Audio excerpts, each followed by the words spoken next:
Hello, Sarah from Sarah DeGrave Movement here. I posted a video on Monday with the calf stretch and mentioned that I would be posting some other exercises that are good for improving your gait pattern and getting more uh, benefit out of your walking time.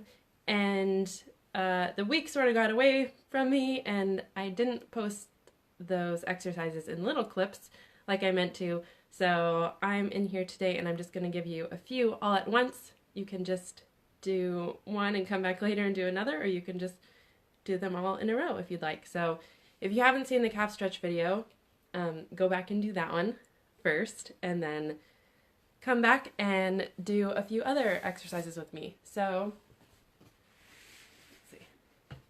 let's see. We are going to start by just activating the feet a little bit more. So spreading the toes, and make sure you can see my toes on there. I have toe socks on, so it's very easy for me to spread my toes apart from each other. If you are wearing shoes, you definitely want to take your shoes off for this one, unless you are wearing minimal wide toe box shoes that actually allow your toes to spread into their natural alignment, which most shoes push your toes together. So in order to get like optimal kind of balance and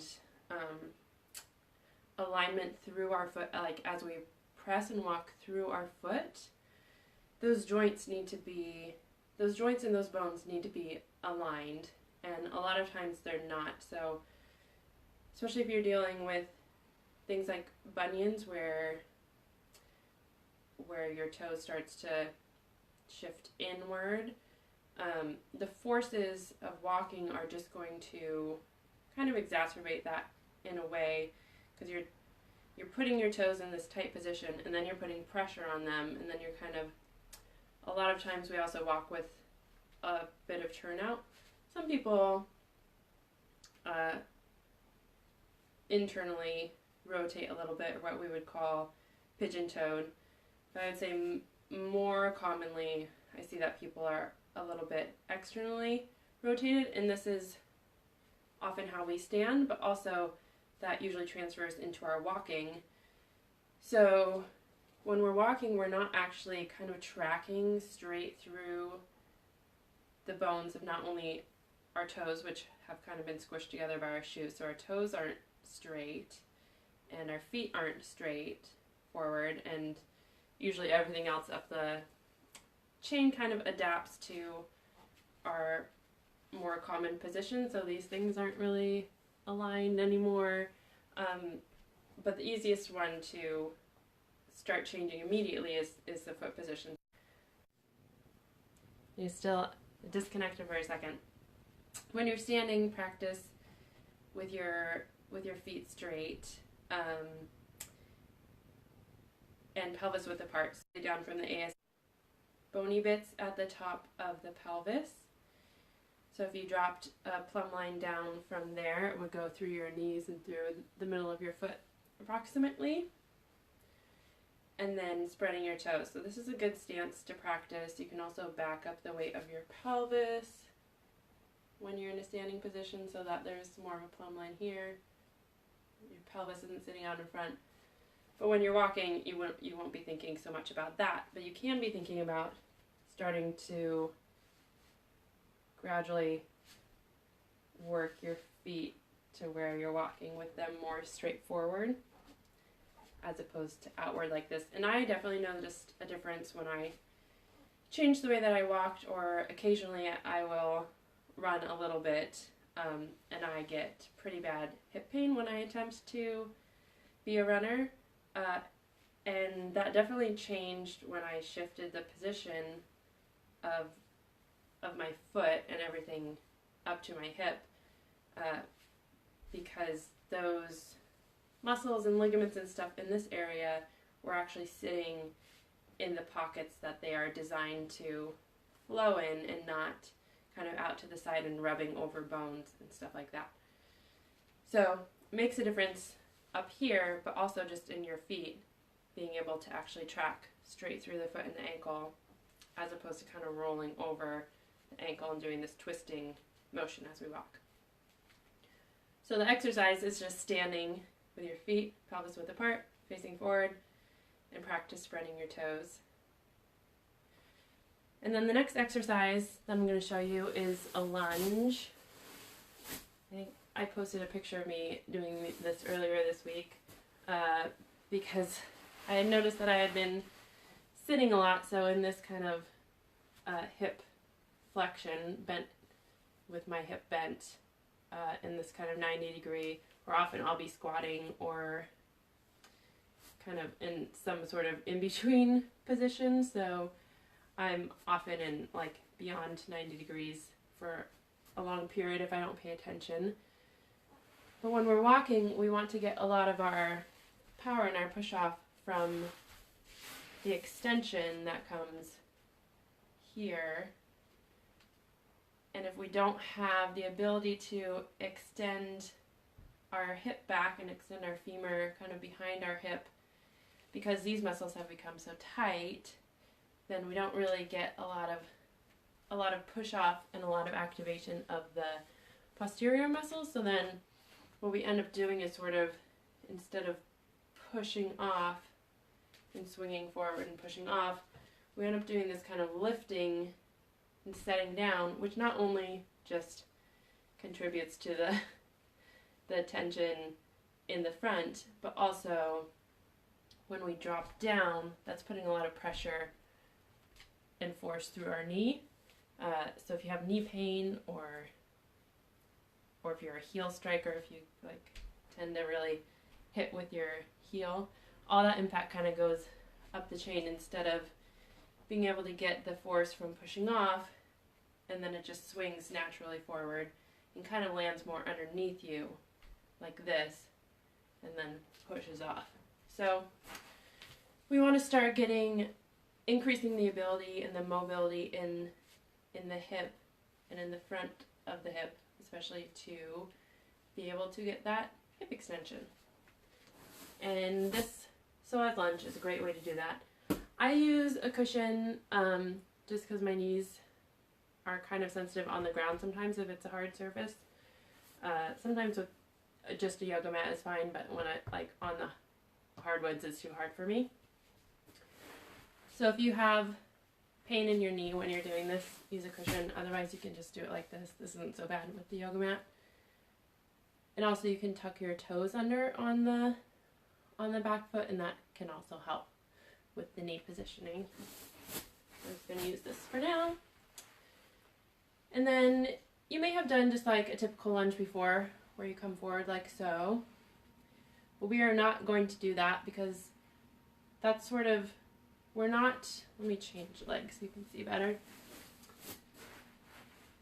When we allow everything to come forward, it's not changing the relationship between the pelvis and the femur as much. So the thigh and the hip here. It's just, you will feel a stretch probably in your quad, which is not bad, like it's not a bad stretch. But if we're trying to specifically increase the ability for this part here to move back past this part, then we need to stabilize this part so that we can actually control for that. So with our pelvis in neutral, so not tucked under and not swayed back excessively, we're going to take the whole pelvis and move it forward as a unit. And I like to think, you can almost think of tucking your pelvis because you probably won't get very far, but I like to think of a string attached to my pubic bone, so the bottom bony bit of the pelvis, pulling straight forward. Or I like to think of, if I had one of those pool triangle things you use to rack up balls, sitting on top of my pelvis, flat like so, not tilted, that would be moving forward like a wall towards the wall in front of me. So we really want to isolate the movement between the pelvis and the thigh. And that should create a slightly different sensation than this does. And also, you can check to see that you're ankle is beneath your knee on this side, and that will help keep your knee protected also, instead of lunging forward way past.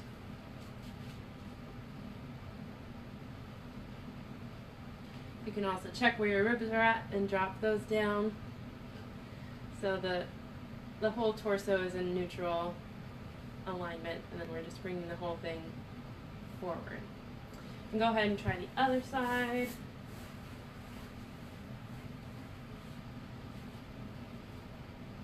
Check your neutral alignment. Tuck your toes under if you need to, and check your alignment on the front. And then just move this whole unit forward without changing the position. You can also check to see that your pelvis is kind of facing straight forward and not twisting. Probably more likely it would be twisting out to kind of avoid tension. So if those two ASIS, the top of your pelvis, were headlights, they would be shining straight forward and not out to the side.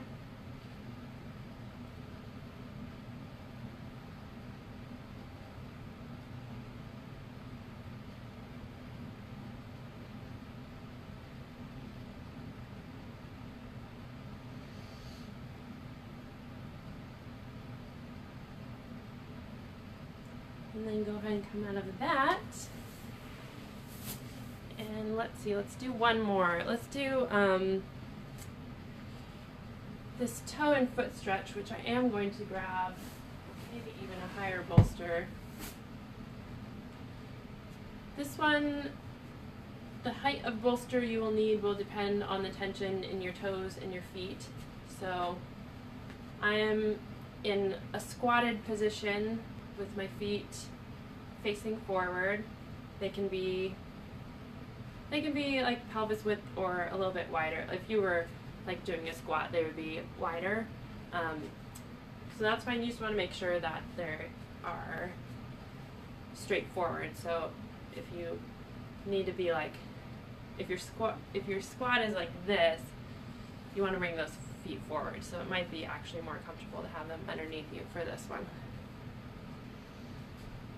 And then you're just going to bring your knees forward to stretch the toes and the backs of the feet, and then you're going to rest your knees on a bolster. So if you have a lot more tension, you might